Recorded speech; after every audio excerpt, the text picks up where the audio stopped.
বিসমিল্লাহির রহমানির রহিম। আজকে ক্লাসে সবাইকে স্বাগতম এবং শুভেচ্ছা জানাচ্ছি। আজকে ক্লাসটি মূলত নবম এবং দশম শ্রেণীর যারা বিজ্ঞান বিভাগের স্টুডেন্ট আছে তাদের জন্য। তোমরা জানো বিজ্ঞান বিভাগের যে সাবজেক্টগুলো আছে তার মধ্যে একটা গুরুত্বপূর্ণ সাবজেক্ট হচ্ছে ফিজিক্স বা পদার্থবিজ্ঞান। পদার্থবিজ্ঞানের প্রথম যে অধ্যায়টা আছে সেই অধ্যায়ের বোর্ড পরীক্ষায় যে গুরুত্বপূর্ণ প্রশ্নগুলো আছে তার মধ্যে একটি গুরুত্বপূর্ণ প্রশ্ন হচ্ছে মাত্রা। মাত্রা কি, মাত্রা কাকে বলে এবং মাত্রা সমীকরণ নির্ণয়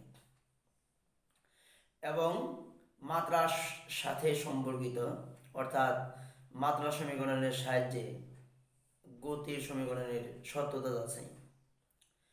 তো আজকে আমি মূলত তোমাদের সামনে মাত্রা কি, মাত্রা সমীকরণ কাকে বলে এবং এই যে তোমরা দেখতে পাচ্ছ এখানে লেখা আছে ভর, সময়, দৈর্ঘ্য, সরণ, বেগ, ত্বরণ, বল, কাজ, শক্তি, ক্ষমতা, চাপ, ঘনত্ব, মহাকর্ষীয় ধ্রুবক জি, এই টপিকগুলোর মাত্রা কিভাবে নির্ণয় করে সেটা নিয়ে তোমাদের সামনে কথা বলবো বলে উপস্থিত হয়েছি। তোমরা যদি এই বিষয়গুলো ভালো করে বুঝতে চাও তাহলে অবশ্যই ভিডিওটি শুরু থেকে শেষ পর্যন্ত দেখতে হবে এবং তোমরা খাতা কলম নিয়ে বসে যাবে যেন এগুলো নোট করে নিতে পারো। আমি আমার পরবর্তী ক্লাসে মাত্রা সমীকরণের সাহায্যে কিভাবে বিভিন্ন গতি সমীকরণের সত্যতা যাচাই করা যায় সেই বিষয়ে ভিডিও আপলোড করবে ইনশাল্লাহ। আজকে দেখো প্রথমে বলা আছে ভর। এখন এই যে ভর, এটা একটা কি মৌলিক রাশি, এটা একটি কি মৌলিক রাশি। এখন আমরা এই ফিজিক্সের প্রথম অধ্যায়ে আমরা পড়েছি যে রাশি হচ্ছে দুই প্রকার, মৌলিক রাশি এবং হচ্ছে লব্ধ রাশি। এই মৌলিক রাশিগুলোর সাহায্যে আমরা মাত্রা এবং মাত্রা সমীকরণ নির্ণয় করব। প্রথমে আমাদের যে জিনিসটা জানতে হবে সেটা হচ্ছে মাত্রাটা কি। মাত্রা কি? তাহলে মাত্রা বলতে আমরা কি বুঝবো? কোন ভৌত রাশিতে উপস্থিত মৌলিক রাশিগুলির সূচককে রাশিটির মাত্রা বলে। আমি আবার বলছি, কোন ভৌত রাশিতে উপস্থিত মৌলিক রাশিগুলির সূচককে ওই রাশিটির মাত্রা বলে। আর যদি আমরা মাত্রা সমীকরণ বলি তাহলে কি বলবো? মাত্রা সমীকরণ। মাত্রা সমীকরণ বলতে বুঝবো যে মাত্রাকে যে সমীকরণের সাহায্যে প্রকাশ করা হয়। এই যে আমি রাশিগুলোর মাত্রা যে লিখবো, এই মাত্রাগুলোকে একটা সমীকরণের সাহায্যে যদি আমি প্রকাশ করতে পারি সেই সমীকরণটাকে বলা হবে মাত্রা সমীকরণ। অর্থাৎ মাত্রা প্রকাশের জন্য যে সমীকরণ ব্যবহার করা হয় সেটাকে বলা হবে মাত্রা সমীকরণ। চলো আজকে আমরা বিস্তারিত ওই বিষয়ে জানি মাত্রা এবং মাত্রা সমীকরণ সম্পর্কে। প্রথমে আমরা যেটা এখানে লিখেছি ভর, তাহলে আমরা জানি ভর বাংলা শব্দ, এর ইংরেজি হচ্ছে মেস, মেস। এখন এই ভরের এই যে মেসের যে প্রথম অক্ষর এম, এই এম দ্বারা কিন্তু আমরা এই ভরের মাত্রাকে আমরা প্রকাশ করি। ভরের মাত্রাকে প্রকাশ করি কি দ্বারা? এম দ্বারা। এরপরে আমাদের যে বিষয়টা আছে সেটা হচ্ছে কি সময়। সময় আমরা জানি সময় ইংরেজিতে বলা হয় কি টাইম। সময়কে ইংরেজিতে বলা হয় কি টাইম। তাহলে যে টাইম আছে দেখো, টাইমের প্রথম অক্ষর টি, টাইমের প্রথম অক্ষর টি, সেই জন্য আমরা এই সময়ের মাত্রাকে ক্যাপিটাল টি দ্বারা প্রকাশ করি। ক্যাপিটাল টি দ্বারা আমরা প্রকাশ করি, ক্যাপিটাল টি। এবং এখানে দেওয়া আছে সরণ। সরণ কিন্তু বিভিন্ন ধরনের, আর এই যে এখানে আছে আবার দৈর্ঘ্য।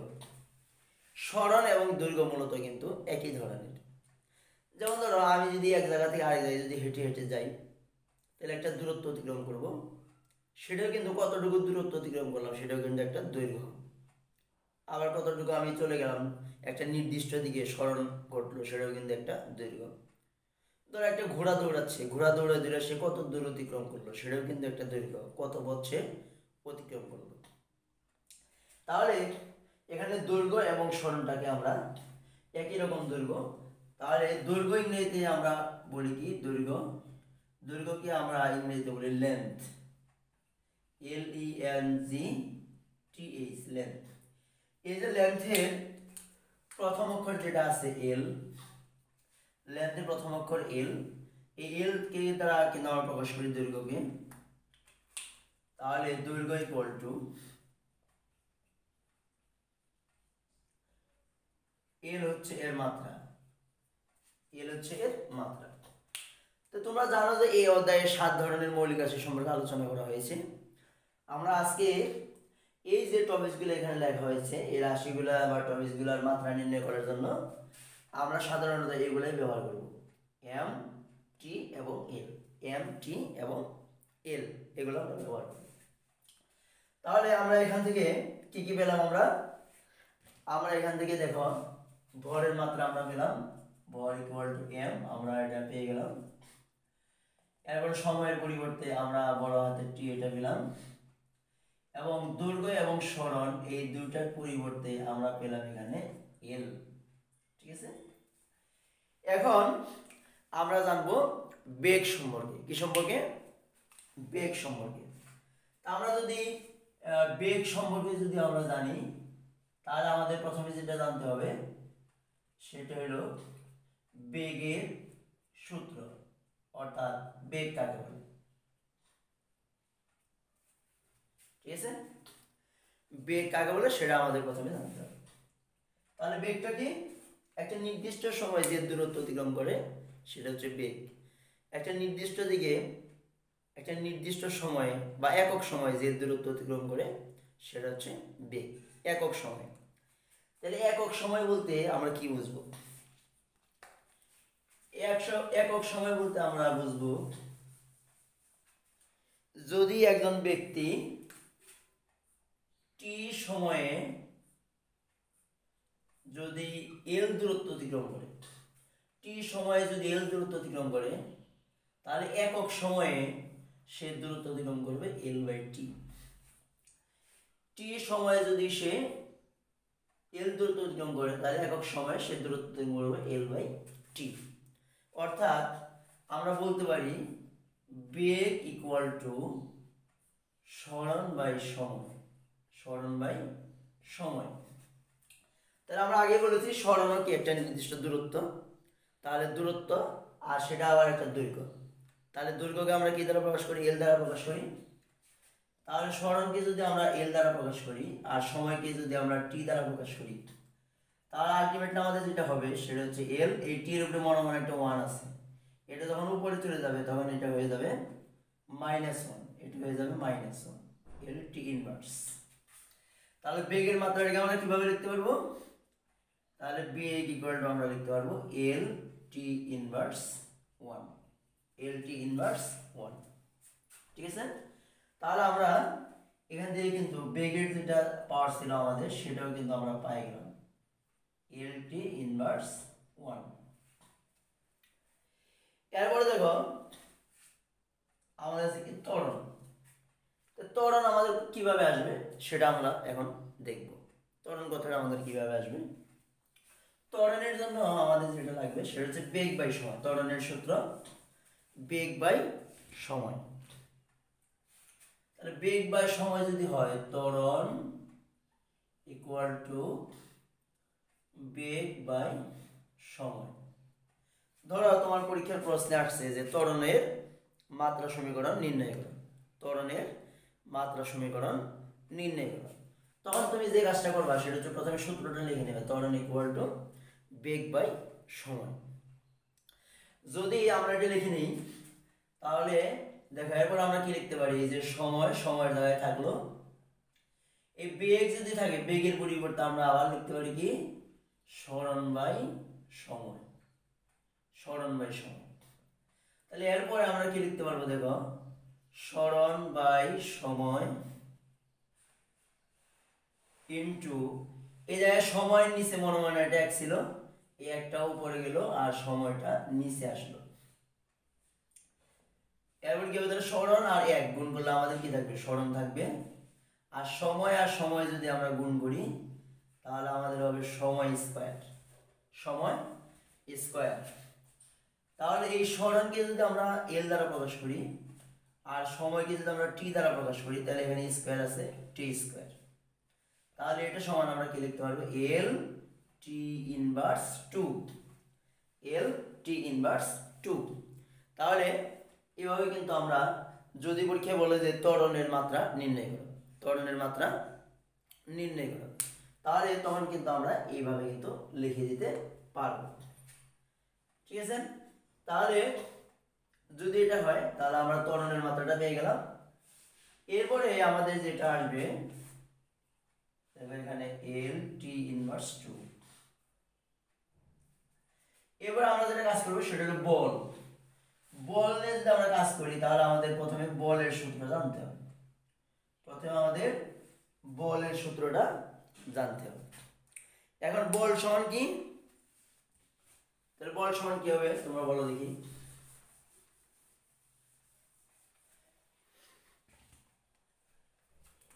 আমরা জানি বল ইকুয়াল টু ভর গুণ ত্বরণ, ভর গুণন ত্বরণ। তোমরা ক্লাস 8-এও যে অধ্যায়গুলো ছিল সেগুলোর মধ্যে বলের যে অধ্যায়টা ছিল সেখানে তোমরা এফ ইকুয়াল টু mg এই সমীকরণটা তোমরা বলেছো। তাহলে আমরা যদি ভরটা ভরের জায়গায় রেখে দিই আর ত্বরণের পরিবর্তে আমরা আগের তথ্যগুলো যদি আমরা এখানে প্রয়োগ করি তাহলে কি হবে বেগ বাই সময়, তারপরে কি হবে ভর গুণন, তাহলে বেগের পরিবর্তে কি লিখেছিলাম সরণ বাই সময়, আর এখানে নিচে থাকলো সময়। তাহলে ভর গুণ সরণ বাই সময়, আর এখানে ইন্টু কি হবে বলো দেখি। তাহলে উপরে 1 যাবে নিচে হবে সময়, তাহলে সমান কি হবে ভর ইন্টু সরণ, সময় আর সময় গুণ করলে হবে সময় স্কয়ার, সময় স্কয়ার। তাহলে এখানে যদি আমরা এগুলো মাত্রাগুলো বসিয়ে দিই, ভরের হলো m, সরণের হচ্ছে l, সময়ের হচ্ছে টি স্কয়ার। তাহলে এগুলো আমরা একসাথে বললে কি পাবো m পাবো, l পাবো, আর পাবো টি ইনভার্স 2। তাহলে m l টি ইনভার্স 2, m l টি ইনভার্স 2 যদি হয় তাহলে আমরা কি লিখতে পারি, তাহলে বলকে f দ্বারা প্রকাশ করা হয় f equal two m l টি ইনভার্স 2, m l টি ইনভার্স 2। তাহলে যদি আমাদের পরীক্ষায় বলে যে বলের মাত্রা নির্ণয় করো অথবা বলের মাত্রা সমীকরণ নির্ণয় করো, বলের মাত্রা নির্ণয় করো অথবা বলের মাত্রা সমীকরণ নির্ণয় করো, তাহলে বলের মাত্রা সমীকরণ নির্ণয় করতে বললে তাহলে এটা হলো মাত্রা, আর সমীকরণ বললে আমরা উভয় পক্ষে তৃতীয় বন্ধনী দিয়ে দেব। ঠিক আছে, উভয় পক্ষে আমরা তৃতীয় বন্ধনী দিয়ে দেবো, এটা হয়ে যাবে মাত্রা সমীকরণ। তাহলে দেখো বলের মাত্রা সমীকরণ আমরা এখানে নির্ণয় করলাম, বলের মাত্রা সমীকরণ। তাহলে এটা আমরা পেয়ে গেলাম বলের মাত্রা সমীকরণ m l t inverse 2, m l t inverse 2। এরপর আমরা যেটা কাজ করব সেটা হলো কাজ এবং শক্তি, কাজ এবং শক্তি, কাজ এবং শক্তির মাত্রা একই, কারণ আমরা জানি কি কাজ করার সামর্থ্যকে শক্তি বলে, কাজ করার সামর্থ্যকে শক্তি বলে। তাহলে এখন আমরা যদি কাজেরটা যদি নির্ণয় করি তাহলে আমরা শক্তিরটাও পেয়ে যাব, কাজেরটা নির্ণয় করলে শক্তিরটাও পেয়ে যাব। তাহলে এবার আমরা কাজেরটা বের করব, কাজ সমান যদি আমরা বের করি একই রকম বলের যেগুলো আমরা করেছি সেগুলোই করব, তবে একটু ভিন্ন হবে। সেটা কি, প্রথমে আমাদের যে কাজটা করতে হবে কাজ সমান কি, কাজ সমান হচ্ছে বল গুণ সরণ, বল গুণন সরণ এটা হলো কাজ, বল গুণন সরণ এটা হলো কি কাজ। অর্থাৎ নির্দিষ্ট দিকে বল প্রয়োগ করার ফলে নির্দিষ্ট দিকে যে বিষয়টা সেটা হচ্ছে কাজ। তাহলে এই কাজের ক্ষেত্রে আমরা যেটা করব আমরা বলের মাত্রা সমীকরণটা এখানে নির্ণয় করব।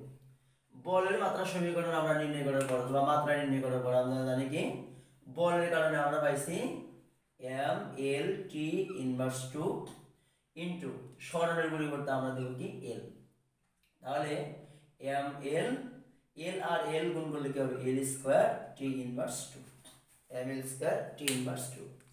এখন পরীক্ষায় যদি বলো যে বলের মাত্রা নির্ণয় করো, বলের মাত্রা নির্ণয় করো, তাহলে বলের মাত্রা যদি নির্ণয় করতে বলে তাহলে কিন্তু আমাদের যে কাজটা করতে হবে, আগে আমি এর আগে বলের যে কাজগুলো করলাম এই কাজগুলো কিন্তু তোমাদের করতে হবে। অর্থাৎ এই বলের সাথে সাথে সরণ থাকবে, বলের পরিবর্তে ভর গুণন ত্বরণ, আবার ত্বরণের সূত্র সব বের করতে হবে, বের করে শেষে এটা লিখতে হবে। ঠিক আছে, তাহলে এভাবে তোমরা এখান থেকে M L square T inverse minus টুটা পেয়ে যাবে। এখন আমরা যেখানে নিশ্চয়ই তোমরা তাহলে পারবে এটা, তাহলে কাজ হলো কি W equal to M L square T inverse two, T inverse two. তাহলে এটা হলো কাজে, তাহলে আমরা জানি কি কাজ করার সামর্থ্যকে শক্তি বলে, কাজ করার সামর্থ্যকে শক্তি বলে। তাহলে কাজের যদি হয় এত, তাহলে শক্তির এত, শক্তি কি হবে energy, energy E equal to M L square T inverse two.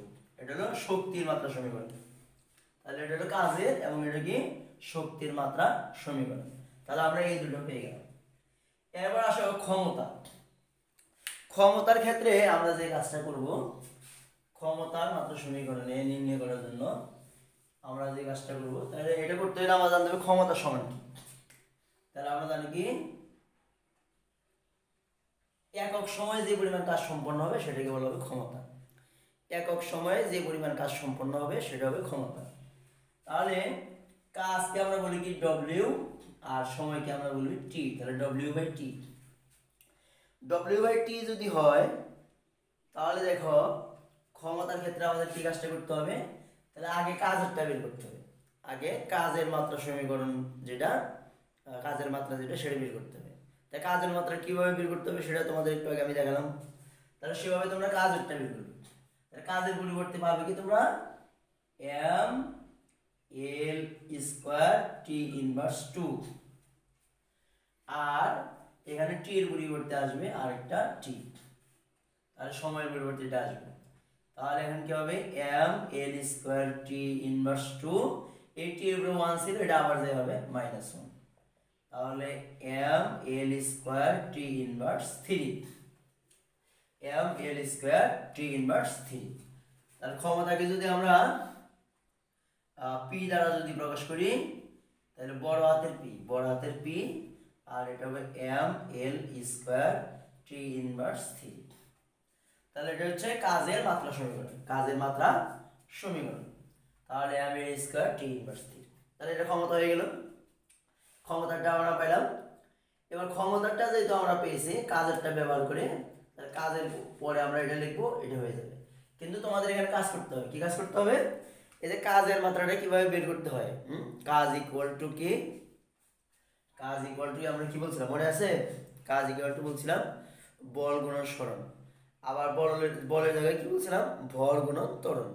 এই বিষয়গুলো লিখে লিখে তোমাদের শেষ পর্যন্ত আসতে হবে। এবার ক্ষমতাটা আমরা পেয়ে গেলাম, এবার আমরা বের করব চাপ। তাহলে চাপের ক্ষেত্রে আমাদের যে জিনিসটা লাগবে প্রথমে বুঝতে হবে চাপটা কি। চাপ হচ্ছে এই একক ক্ষেত্রফলের উপর যে বল প্রয়োগ করা হয় সেটা হচ্ছে চাপ। একক ক্ষেত্রফলের উপর যে পরিমাণ বল প্রয়োগ করতে হয় সেটা হচ্ছে চাপ। তাহলে চাপ সমান হচ্ছে P equal to F by A, P equal to F by A. তাহলে এফ কি, এফ হচ্ছে বল আর এ হচ্ছে কি ক্ষেত্রফল। বলকে এফ দ্বারা প্রকাশ করা হয় আর ক্ষেত্রফলকে এ দ্বারা প্রকাশ করা হয়। তাহলে এখন আমরা যে কাজটা করতে পারি, তার এফ বল এর মাত্রা আমরা পেয়েছি M L T inverse 2, M L T inverse 2, আর এখানে এ কি, এ হচ্ছে ক্ষেত্রফল। তাহলে ক্ষেত্রফল আমরা কি করব এল স্কয়ার। আমরা জানি ক্ষেত্রফল স্বাভাবিকভাবে ক্ষেত্রফল সমান হচ্ছে দৈর্ঘ্য গুণন প্রস্থ, দৈর্ঘ্য গুণন প্রস্থ। এখন আমরা যদি দৈর্ঘ্য যদি এল ধরি, প্রস্থটাকে যদি আমরা এল ধরি, তাহলে এল আর এল গুণ করলে কি হবে এল স্কয়ার। এল এবং এল গুণ করলে কি হবে এল স্কয়ার। তাহলে আমরা এখানে কি লিখতে পারবো M L T inverse 2 into এ2 উপরে চলে যাবে -2। তাহলে এম এই -2 থেকে এই এল এর উপরে মনে হয় একটা 1 আছে, এটা যদি আমরা বিয়োগ করে দেই তাহলে এখানে হবে L inverse 1 T inverse 2, M L inverse 1 T inverse 2। তাহলে এটা হবে আমাদের চাপের যেটা আছে মাত্রা সেটা আমাদের বের হবে। তাহলে আমরা চাপের ক্ষেত্রে আমরা কি লিখব, যদি মাত্রা লিখি শুধু P equal to M L inverse T inverse 2 লিখে দিব, আর যদি মাত্রা সমীকরণ চাই তাহলে আমরা দুই দিকে আবার তৃতীয় বন্ধনীটা আমরা দিয়ে দিব। কিন্তু এখানে তো আমি অনেক সহজভাবে দেখালাম, ঠিক আছে, অনেক সহজভাবে দেখালাম, সহজে আসলে সমস্যা নেই। তবে যদি গ নাম্বারে প্রশ্ন আসে তাহলে কিন্তু আর একটু বিস্তারিত লিখতে হবে। এখানে বলের সূত্র এর সূত্র এগুলো লিখতে হবে। এগুলো লিখে তোমরা প্রথমে দেখেছো যে আমরা বলের মাত্রা সমীকরণ কিভাবে বের করেছি, ত্বরণের মাত্রা সমীকরণ কিভাবে বের করেছি, এভাবে কাজ করতে হবে, কাজ করে এটা লিখতে হবে। এখন আমরা যে কাজটা করব, তাহলে চাপ পর্যন্ত আমরা পেয়েছি চাপ, এরপরে কি আছে ঘনত্ব। ঘনত্ব কি, তাহলে ঘনত্ব সমানটা কি সেটা আগে আমরা দেখি। ঘনত্বকে রো দ্বারা প্রকাশ করা হয়, আর বাংলায় লিখতে পারো তোমরা ঘনত্ব equal to M by V, অর্থাৎ একক আয়তনের কোন বস্তুর ভরকেই ঘনত্ব বলে, একক আয়তনের কোন বস্তুর ভরকেই তার ঘনত্ব বলে। তাহলে এখানে এম হচ্ছে ভর আর ভি হচ্ছে কি আয়তন, এম হচ্ছে কি ভর আর ভি হচ্ছে কি আয়তন। তাহলে এখন যদি আমরা এটাকে এভাবে প্রকাশ করি, তাহলে ঘনত্বকে আমরা প্রকাশ করব রো দ্বারা, রো ইকুয়াল টু এম ভর, তাহলে ভরের পরিবর্তে আমরা কি লিখছিলাম বড় হাতের এম, আর ভি অর্থ কি, তাহলে ভি মানে আয়তন। স্বাভাবিকভাবে আমরা জানি আয়তন সমান হচ্ছে দৈর্ঘ্য গুণন প্রস্থ গুণন উচ্চতা, দৈর্ঘ্য গুণন প্রস্থ গুণন উচ্চতা। তাহলে সেই হিসেবে দৈর্ঘ্য যদি এল হয়, প্রস্থ যদি এল হয়, উচ্চতা যদি এল হয়, তাহলে আমরা এখানে লিখতে পারি M L cube, M L cube. এবার এটা তো নিচে প্লাস আছে, উপরে গেলে কি হয়ে যাবে মাইনাস হয়ে যাবে, তাহলে আমরা এর পরিবর্তে লিখতে পারি M L inverse 3, M L inverse 3। তাহলে ঘনত্বকে কি দ্বারা প্রকাশ করা হয়, রো দ্বারা প্রকাশ করে, কি দ্বারা প্রকাশ করে রো দ্বারা। এটা কিন্তু পি না, দেখতে কিন্তু পি এর মতো কিন্তু একটু বাঁকা, দেখতে পি এর মতো কিন্তু একটু বাঁকা, এটাকে বলা হয় রো। তাহলে আমরা যদি মাত্রা চাই তাহলে কি করব, মাত্রা চাইলে আমরা এখানে দেব rho equal to M L inverse 3, আর যদি মাত্রা সমীকরণ চাই তাহলে আমরা এটা তৃতীয় বন্ধনীর মধ্যে দিয়ে দেব, তৃতীয় বন্ধনীর মধ্যে দিয়ে দেব M L inverse 3, M L inverse 3। তাহলে আমরা এটা কি পেলাম, এটা আমরা যেটা পেলাম সেটা হচ্ছে ঘনত্বের মাত্রা সমীকরণ এবং মাত্রা, ঘনত্বের মাত্রা সমীকরণ এবং মাত্রা। তাহলে দেখো এই পর্যন্ত আমরা ভর, সময়, দৈর্ঘ্য, সরণ, বেগ, ত্বরণ, বল, কাজ শক্তি, ক্ষমতা, চাপ, ঘনত্ব, এই বিষয়গুলোর আমরা মাত্রা এবং মাত্রা সমীকরণ পেয়েছি।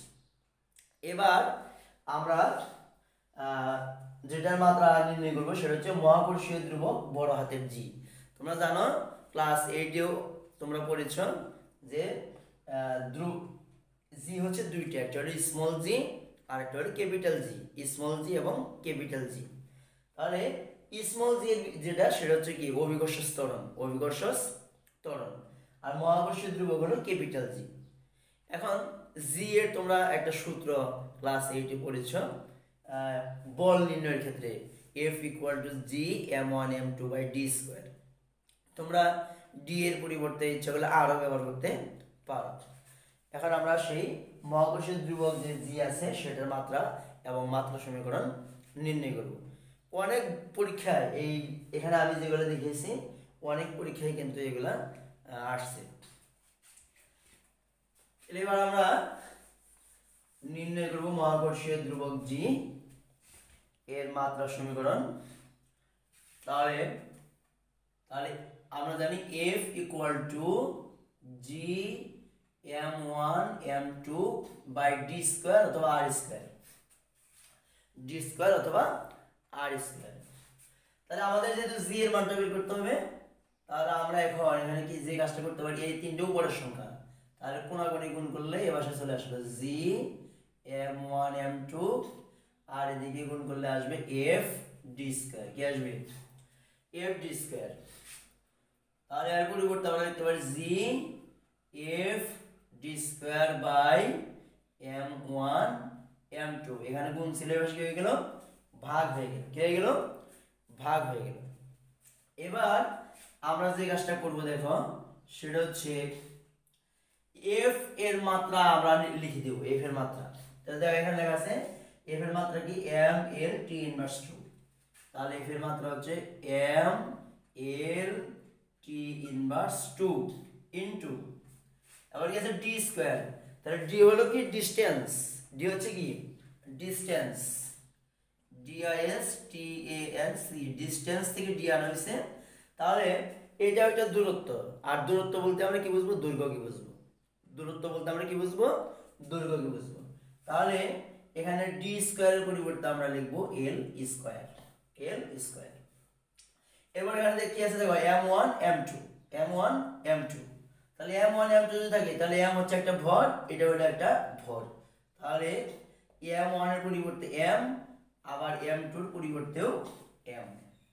তাহলে এরপর আমরা কি লিখতে পারি? m আর m এর পরিবর্তে লিখতে পারি আমরা m স্কয়ার, m স্কয়ার। আর এখানে আমরা কি লিখতে পারি? m l স্কয়ার আর l গুণ করলে হবে l কিউব, আর এখানে হবে t ইনভার্স 2। এখন দেখো এখানে আমাদের আছে একটা m, এখানে আছে আমাদের দুটো m। তাহলে একটা m দ্বারা দুটো m কে ভাগ করে দিলে এখানে একটা m থাকবে। এটা নিচে থেকে উপরে কি হলে কি হবে? m inverse 1, m inverse 1। আর আর যা যা ছিল এগুলা একই রকম থাকবে, t ইনভার্স 2। ঠিক আছে? এখন আমরা যেটা বের করলাম সেটা হলো মহাকর্ষীয় ধ্রুবক g এর মাত্রা, মহাকর্ষীয় ধ্রুবক g এর মাত্রা। এই মাত্রাটা যদি তোমাদের আসে তাহলে এটুকু দিলে হবে। আর যদি মাত্রা সমীকরণ বলে তাহলে তোমরা বুঝতে পারছো কি করতে হবে। মাত্রা সমীকরণ বললে তোমরা কি করবে? এটা উভয় দিকে কি করে দিবে? তৃতীয় বন্ধনী দিয়ে দিলে হয়ে যাবে। তাহলে আজকের ক্লাস থেকে তোমরা ভর, সময়, দৈর্ঘ্য, সরণ, বেগ, ত্বরণ, বল, কাজ শক্তি, ক্ষমতা, চাপ, ঘনত্ব, মহাকর্ষীয় ধ্রুবক এই বিষয়গুলোর মাত্রা এবং মাত্রা সমীকরণ সম্পর্কে জানলে। তোমরা আরো জানলে মাত্রা কি, মাত্রা সমীকরণ কি, এবং এই যে বেগ, ত্বরণ, বল, কাজ, ক্ষমতা, চাপ, ঘনত্ব, মহাকর্ষীয় ধ্রুবকের সূত্রগুলোও কিন্তু তোমরা এখানে জানলে। ঠিক আছে? আমরা পরবর্তী ক্লাসে আরো বিভিন্ন সমস্যা নিয়ে তোমাদের সামনে উপস্থিত হবে ইনশাআল্লাহ। সে পর্যন্ত তোমরা সবাই ভালো থাকো, সুস্থ থাকো, সকলের সুস্বাস্থ্য ও দীর্ঘায়ু কামনা করে আজকের ক্লাস এখানে শেষ করছি। সবাইকে ধন্যবাদ।